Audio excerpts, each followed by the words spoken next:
एक बार एक जंगल के निकट दो राजाओं के बीच घोर युद्ध हुआ। एक राजा जीता, दूसरा राजा हारा। सेनाएं अपने नगरों को लौट गईं। बस सेना का एक ढोल पीछे रह गया। उस ढोल को बजा बजाकर सेना के साथ गए भाट व चारण रात को वीरता की कहानियां सुनाते थे।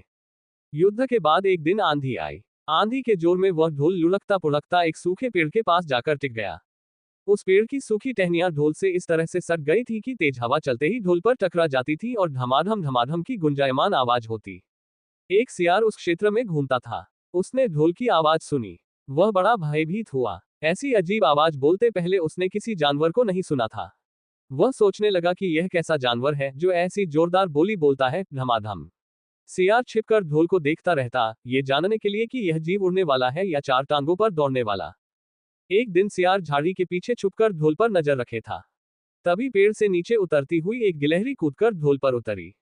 हल्की सी ढम की आवाज भी हुई। गिलहरी ढोल पर बैठी दाना कुतरती रही।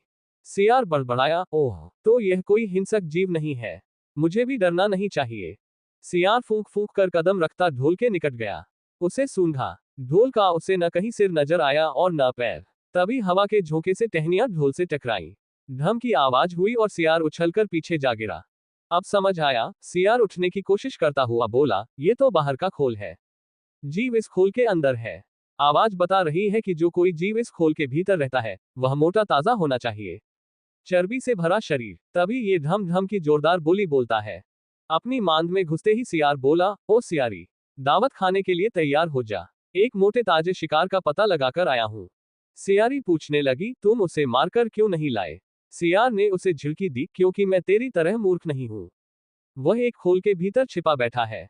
खोल ऐसा है कि उसमें दो तरफ सूखी चमड़ी के दरवाजे हैं।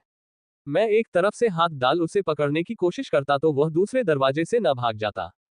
चांद निकलने पर दोनों ढोल की ओर गए। जब वे निकट पहुंच ही रहे थे कि फिर हवा से टहनियां ढोल पर टकराईं और ढम ढम की आवाज निकली। सियार सियारी के कान में बोला, सुनी उसकी आवाज? जरा सोच, जिसकी आवाज ऐसी गहरी है वह खुद कितना मोटा ताजा होगा। दोनों ढोल को सीधा कर उसके दोनों ओर बैठे और लगे दांतों से ढोल के दोनों चमड़ी वाले भाग के किनारे फाड़ने। जैसे ही चमड़ियां कटने लगी, सियार बोला, होशियार रहना। एक साथ हाथ अंदर डाल शिकार को दबोचना है। दोनों ने फूंक की आवाज के साथ हाथ ढोल के भीतर डाले और अंदर टटोलने लगे। अंदर कुछ नहीं था। एक दूसरे के हाथ ही पकड़ में आए। दोनों चिल्लाए, है यहां तो कुछ नहीं है, और वे माथा पीट कर रह गए। सीख, बड़ी बड़ी शेखी मारने वाले लोग भी ढोल की तरह ही अंदर से खोखले होते हैं।